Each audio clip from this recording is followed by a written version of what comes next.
ఆ నవ యవ్వనుడు కాత్యాయనుడు తన అన్న. అవును కదూ, ఇంకేముంది? చిత్రలేఖనము, సమస్త శాస్త్రములు, సంగీతము, నాట్యము, లలిత కళల ఔపోసన పూర్తి అయి ఇక యుద్ధ విద్యలు నేర్చుతున్నది మంజురేఖ. ఈ కులగురువైన గురురాజప్పే అందరికీ గురువు. గురువై యువరానికి యుద్ధ విద్యలు, రాజతంత్రము కూడా నేర్పిస్తున్నాడు. ఆమెతో పాటు తనకు కూడా. విద్య మనస్సు దశాబ్దాల వెనక్కిపోయి శతాబ్దాల వెనక్కి వెళ్లబోతోంది.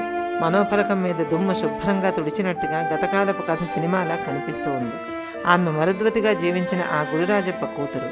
అవును, ఆమె విద్యాధరి. ఇప్పుడు విద్యాధరి, అప్పుడు మరుద్వతి. ఆయన యోగ విద్యల్ని పూర్తిగా నేర్చుకున్న ప్రథమ శిష్యురాలు అదే జయంతసేన. అప్పుడు మంజురేఖ, ఇప్పుడు జయంతసేన.